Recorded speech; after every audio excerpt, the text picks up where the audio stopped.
Hey everyone, and welcome to Political Capital, a special show, the last one of the year in 2021, show 38, but we're taking a few weeks off for Christmas. So what we're going to do in this show is we're going to talk about the highs and the lows of 2021. We're going to talk about some of the star performers, some of the big issues, kind of try and put perspective on a year which never seemed to end. We thought 2020 was extraordinary. 2021 had not one, not two, but three provincial states of emergency for COVID, wildfires, flooding. We were battered by all sorts of issues, including at the very end when the Premier announced he had cancer, which he is now undergoing treatment for just before Christmas. So in a word, 2021, craptacular year. Much worse, I think, than 2020, and hopefully 2022 is better. Let's bring in the panel. You know them, so we're not going to waste time introducing them anymore. Katy, Jillian, and Maclean, thanks for being here. Let's jump right in to the very first topic, which is the BC NDP and the highs and the lows. Doesn't have to be the highest or the lowest. It can just be an example. But why don't we start with you, Katy? Sure. So starting with a high, I think on balance over the last year, I think the NDP has done a good job balancing lives and livelihoods, basically weighing health precautions with personal freedoms as it pertains to COVID. I think they've done a better job than other jurisdictions on this. You know, they only engaged in targeted shutdowns for a brief period of time. I'm thinking back to the spring, I think when, fitness classes and among other things were shut down for a brief period of time, just while a wave passed. I think they really focused on keeping people well, but also having the economy functioning as it should, and they should be commended to that. Obviously, boosters need to roll out as quickly as possible, and I think we are a bit behind on that. But overall, I would say gold star in terms of that COVID management aspect. For a low, I don't need to get into this because I talk about it a lot, but for me, it's obviously the overdose crisis. I don't need to talk about the data. We're all aware these are records that we don't want to have. And frankly, like this deserves the same nonpartisan approach that we had in the first wave of COVID. They should activate an all-party committee. I think all parties have some interesting ideas of how to action this and solve this once for all. So that's for me. Okay. All right. Good choices there. Maclean, why don't you jump in? I'm going to echo Katy on the high for the NDP. It's more of a general tone throughout the year rather than a specific moment. I think Katy is bang on when she says they have struck a pretty good balance between measures that will protect people's health and lives and also keeping the economy flowing, which is also important. For a low, I'm going to go with fatalities are part of life and the heat dome response in general, which, the NDP kind of admitted that they were caught off guard with because they were, quote, feeling a bit giddy after lifting a lot of COVID restrictions. It was not a good look, and it is something that I think they will continue to live down for some time to come. Okay. Yeah, that's an interesting one. There was a lot of gaffes by the Premier for sure this year. Jillian, what are your highs and lows for the governing NDP? Well, I think their best days have been when they've been able to present the updated financial figures. We saw multiple times that they were able to announce that the deficit was a lot lower than projected and that the economy is in a relatively good shape, and that provincial revenues are still flowing, which I think, if the NDP had to pick one thing to go really well this year, and during the course of their government, I think that's probably what they'd pick. So they've got to be happy about that. I think they faltered on a lot of environmental stuff, obviously. I think that it was, in addition to the issues that Katy and Maclean talked about, I think they really got caught on their back foot, despite, seeming to try to overcome it with introducing plans for old growth, introducing the climate plan. They weren't able to sort of turn the tide of opinion for folks who really care about those issues. So I think that was a low for me. I'm going to throw a potential high out that'll probably cause you to fall off your chair, Jillian, and then you can come back at me on it. But I want to just say, I think I agree with what everyone has said. I also think vaccine registration was a big high for the NDP. They created a system here. I mean, this time last year, we didn't have one, and there were challenges with the phone system, but we created an online system that got 4.2 million people vaccinated in 1 year, 88% of the population, and government can't produce any IT system that works, and this thing managed to work. So I'll give them credit for that. Jillian, here's one. I'm not saying this is the high. I am saying you could view it as a high for the NDP, reapproving the Site C dam. in February. There is an example of why the NDP needed their majority government, because this would never have passed through a Green coalition government. The project budget doubled. The oversight mechanisms that the Premier put in didn't work. I think the NDP view this clean energy as a big plank of their climate plan, their electrification plan. I know you may not agree with it, but I think it just kind of was an example to me of something that the NDP chose a larger position on than just kind of the moment of anger. But feel free, jump in, knock me back on that one. Go ahead. It's all good.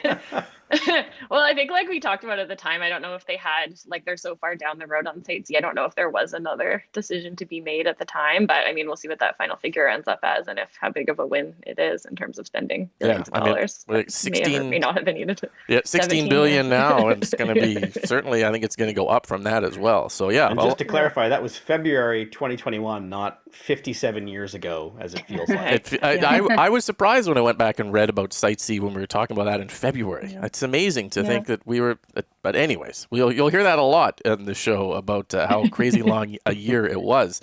So that's some of the NDP. Let's move on to the opposition Liberals. Which, are in the middle of a leadership race. They had a different kind of year where they were coming off an election loss, fewer seats, some new faces, trying to figure that out. Let's go back in reverse order. Jillian, you want to start us off there? Yeah, I think a high for me was Shirley Bond serving as a really effective interim leader. She really kept the caucus together. And I think that leadership filtered down to a lot of the sort of older or MLAs that have been around for longer, like Mike DeYoung, Mike Morris, really focusing on issues instead of politics. And I think that served them really well in the legislature. They're able to sort of look more like a serious, credible party, focusing on people instead of politics, basically. I think a low has been the ongoing leadership race. There's been just sort of gaffe after gaffe, and they've all, been furthering the sort of negative brand associations that the Liberals are suffering with, that they, are not making strides when it comes to diversity, gender equality, these kinds of issues. I think that's a real problem for them going into the new year. Mm-hmm. A couple leadership race issues. Aaron Gunn as a candidate causing all sorts of headaches for the party, and whether it made the right decision in not allowing him to run. Katy Merrifield, the health critic, getting into all sorts of trouble with her social media activities, and the party, or the caucus anyways, having to remove all the leadership candidates from their critic portfolios, which it probably should have done anyways. But I agree with you that the race hasn't really revitalized the party maybe in the ways that some people were hoping. Katy, why don't you jump in on that for highs and lows of the Liberals this year? Yeah, for me, I echo Jillian's sentiment. I think that Shirley has done a really good job presenting a very united and disciplined and professional caucus. I don't think they've jumped on every issue that they could, but they have consistently held the government to account on the overdose crisis, on vaccine rollout, tourism, heat dome. I think they've done a good job. And also, like, if there have been internal squabbles, they haven't been noticeable. And that's really, really important, especially in opposition where people often feel they can kind of go off on their own. And so Shirley deserves a lot of credit for that. In terms of the low, specifically what happened to Diamond Isinger, that was a very significant moment for me. I've been involved in the BC Liberals for a decade and a half, and for me, that incident was symbolic that the party has some work to do with how it treats women. And I want to be clear, this is likely relevant in all political parties, but I can only speak to the organization that I've been involved with. In terms of response, I think Kevin moved really quickly once it became public. And it gives me hope that whoever wins in February is truly going to adopt a zero tolerance policy towards harassment and assault, because in my experience, that hasn't always been the case. Yeah, that was truly a low moment, I think, in all of politics this year to have that happen. And there is hope out there, as you mentioned, that by having it happen and publicly talking about it, that we're moving beyond that old school political kind of mentality. But certainly good picks. Maclean, why don't you jump in? Well, I'll reverse order and echo Katy's thoughts on the low. The Diamond Isinger incident, which is something that happened to her, not something that she did, was not just ugly, but almost cartoonishly stupid. And I don't think it can be described any better than that. For a high, I think the issue of autism supports, and not just because it's an important issue, But it was really almost a masterclass in how to keep an issue afloat in the news and front and center for a sustained period of time, weeks. Not only did it dominate question period, but the way the questions were phrased, asking questions on behalf of concerned families rather than saying me, the MLA for Shelbyville. It's much. It was much more effective, and it made the NDP government squirm, which is explicitly the role of an official opposition. And so I would argue that was kind of their high moment this year. Yeah, I think you're right. That was the moment where they reached kind of critical velocity, where they got the DeLorean up to 60 miles per hour, or all the stones in the Infinity Gauntlet, or whatever you want to say. It was the moment that the opposition Liberals became an opposition, I think, where they used the height of opposition tactics, real people's stories, real kind of emotional impact in the legislature, protests outside that they brought people in, and they just eviscerated government for several days on autism funding. And we've never seen the opposition manage to pull that off under the Liberals. It was an old NDP tactic that they've used quite well. And you're right, that was certainly a high. I have to agree on the leadership race stuff, and I agree on the autism funding. And I think the Liberals were lucky to have Shirley Bond step up as interim leader. She stabilized that party at a time when it was really reeling from Andrew Wilkinson kind of running it into the ditch and walking away from it. And I think that they owe her at least some type of little trophy or plaque or commemorative bench or something like that, because what a thankless job that was. But she managed to make a contribution there. So all good points. We're going to move on to the BC Greens. High points and low points for the BC Greens. Maclean, why don't you kick us off there? I don't have the date, and I probably should have, but Adam Olsen made a speech shortly after the discovery in residential schools of unmarked graves that, Rob, you wrote about quite beautifully, and said that, this speech will actually, I think, be studied for a long time. And all I can say is I encourage anyone who's watching this to go back to Hansard and find it, or read Rob's description of it. We aired some of it on the show once as well, right? So you can go on the Check Plus app, or you can go on the Check website, find the old show. I think it's listed in the topic there, and watch it there as well. It's a powerful speech. It's personal. It's really, I struggle to think of a better speech I've seen in the legislature, and I've seen a lot. And while I think the Green Party in general performed very well this year, that to me really stood out as a high. For a low moment, this is probably a little unfair, and I know Jillian will quibble with me because it is not actually the BC Green Party we're going to talk about here. But the absolute mess that was the federal Green Party, which for the average voter, you can understand there might be some brand confusion there, and probably does, at least, it doesn't reflect well on the Green brand. But staring down the what was done to their leader, Annamie Paul, and the mess that was the election, I can't in good conscience find a different low for the BC Greens than what happened to their federal counterparts. Yeah, especially worrying in Sonia Furstenau's riding of Cowichan, where the federal Green candidate fell down to fourth place below the People's Party candidate, which is just stunning. And I don't know what that says about the electorate in her riding. I'm not entirely sure. I mean, obviously, provincial and federal parties is different in the leaders and the messaging, but holy moly, if that was happening in John Horgan's riding, federally, the NDP was to just collapse into nothing, we would be going, uh-oh, what is that about? Jillian, jump in here. What do you think of both that? Feel free to jump in on that, and then your highs and lows as well. Yeah, I think it certainly doesn't do the provincial party any favors, although to be clear, they are totally separate entities with different governance structures and all of that. I think, fortunately for the provincial party, they've got a pretty long runway to the next election, and the federal Greens have just appointed a very capable interim leader in Anita Kuttner, who can hopefully help them turn things around and show voters that the party is there to serve them rather than just quibble amongst themselves.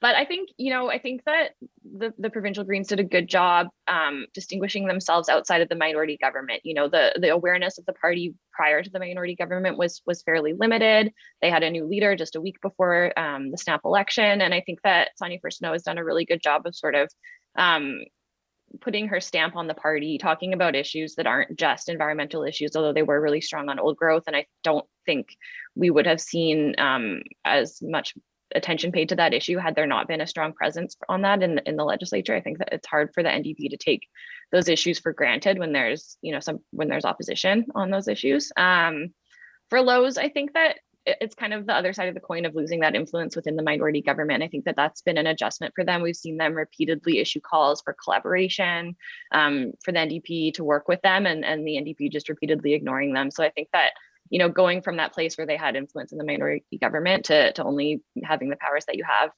in opposition has been a struggle. Yeah, it's been jarring for them. I've seen Adam Olsen with his head down on his table during question period on his desk, just kind of despairing at what is the change dynamic. Ministers basically just refusing to answer his questions, no access to any information. It's an abrupt shift for the Greens, for sure. Katy. Yeah, for me, mental health and addictions. I think the Greens have done a really effective job pushing the government to take this very critical file more seriously. I commend Adam Olsen for sharing his personal story. That took a lot of bravery. They've advocated for very reasonable initiatives, such as having benefits cover counseling, and for far more early interventions, which are key. My low isn't really a low. And I've mentioned this before, it's just more of a, I guess, polite suggestion. When we are talking about the addiction file, I think that we need to include an equal emphasis on treatment and recovery, instead of solely focusing on safe supply, decrim, and anti-stigma. Like, these all have their place, absolutely, but we need to be pushing for a full continuum of care. And that's not just to the Greens. I think that's just, in general, it's I find it shameful that we have to pick one or the other. Like, again, this crisis deserves an approach tantamount to what we did for COVID. And that means all of this simultaneously. That's why Portugal was successful. Mm-hmm. I mean, the latest overdose numbers showing, again, a record month in a record year, on our 5th year, with thousands of people dead, more than 200 in this month alone. Whatever we're doing is not working at all. And a lot of political calls for cooperation, maybe that would help. I don't know. At this point, we're so far off course, and whatever is working, it's hard to kind of chart our way back. But for sure, I'm going to take a similar approach to Katy there and pick an issue, old growth forestry, which I think was both a high and in some cases a little worrying for the Greens. The high being, obviously, they have incredible credibility and value to advance this file in the legislature in question period, to talk about it in a way that the Liberals can't, because they logged old growth forests even worse than are being logged now, the way the NDP can't because they're doing it, and they're able to really advance some science-based look at what is the old growth supply in this province and how to protect it. The flip side of that is they're very, very close to getting caught up in a kind of more extreme part of the environmental movement, which is they have to walk a line on Fairy Creek, not supporting it, but sort of supporting it, but using the talking points, but not talking points, because they don't really want to go, but that sort of flash, and they're kind of stuck a little bit there. And I think that is a bigger problem for the Greens, is that if they're going to align themselves with some of the environmental movement's more extreme positions, they're going to have to navigate that. And I think also, and we'll just throw this one out there if anyone wants to jump in on it, climate change policies. This was a year in which I thought, well, boy, for the Greens, you have climate change 2.0 from the BC government that was fairly well received. You have a federal climate change plan from the federal Liberals, which was widely, praised by everyone. And I kind of wondered if this was the year that the Greens kind of got a little outmaneuvered on the climate file. I would be worried if I was them trying to stake an issue on that in another election, when the NDP provincially and the Liberals federally have really risen to that task, I think, in a lot of ways. But I don't know. I can throw that one out there. Obviously, Jillian, you're welcome to come in and whack me around again if you'd like. But I like this how it turned into how did I become your pinata in this final episode? Yeah. But those were my random thoughts. No one has to jump in. It's fine. It's all good. We got a couple minutes, and what we're going to do is stick around for the audio podcast, because we have some top performers, some MLAs from each party that we're going to pick and talk about, and kind of get a little bit more into some of the issues there. But we have a couple minutes left, and I know from doing the Mic Check podcast, which you should check out also on Check, where I had a very long list of holiday grievances that I aired for more than an hour the things that are wrong with the holidays, from candy canes that aren't peppermint flavored. There is only one candy cane. It is peppermint. You don't make cherry candy canes. It's disgusting. That's gross. But anyways, we'll flip that around for our hot take here as we end the year, talking about what your favorite holiday traditions are. What do you like most about Christmas? Why don't we go around and do something positive rather than just old man Shaw shaking his fist at the clouds about the holidays and that kind of thing? Katie, you laughed, so now you have to go first. Sure. This is favorite thing, not least favorite thing? Yeah, what do you like about okay. Christmas? My sister and her husband and their 3 children and I annually do our gingerbread sleepover. We all wear matching pajamas. We build gingerbread houses and we watch Christmas movies. Gingerbread houses? Do you eat the houses? I've never been clear on that. I mean, we could, after 3 children under the age of 8 have gone like this all over them. I'm not going to eat it, but it's open for anyone else. Yeah. Okay. That's great. Maclean? Hallmark movies. No, I'm kidding. Not that I'm ready to admit. There's some good ones out there. I've literally never seen one. That's all I'm going to say on that. I have a 6-year-old, and so for me, Christmas is a little different. It's awesome being a parent at Christmas. It is. I love the lights. He likes singing the carols, and he gets so excited every day for his Lego Star Wars Advent calendar, and I mean really excited. So what's not to love? I'd get excited for the Lego Star Wars Advent calendar. I think that's actually kind of cool. Pretty kick-ass, I'm not going to lie. It is, yeah. Advent calendars have come a long way. Jillian, what do you like best about Christmas? We have a tradition that comes from my dad, who's a fan of the show. Hi, Dad. Where we do stockings, but really pragmatic ones. Like as a kid, he used to stock them with bus passes, AA batteries when you still needed those for your electronics, like an orange for a little bit of healthy vitamin C Christmas morning. So I really like the practical stocking stuffers. Yeah, that's great. One of the best gifts I ever got was my dad bought me 200 batteries of different sizes and put them in a wooden box he'd made and gave it to me. I used that for years. It was fantastic. And the orange is good too, as long as it's not that chocolate terry orange. You know that thing that you have to smash, and those are disgusting. Why don't you like what? They taste like garbage. They're just You're garbage. Oh, wow. Well, that encapsulates our year for sure. Okay, good. We'll end it on that note. But stick around if you're listening to the podcast. We got some more coming to you. Thanks so much for watching and listening and being with us on Political Capital this year. And subscribe. We'll be back in 2022. Talk to you later.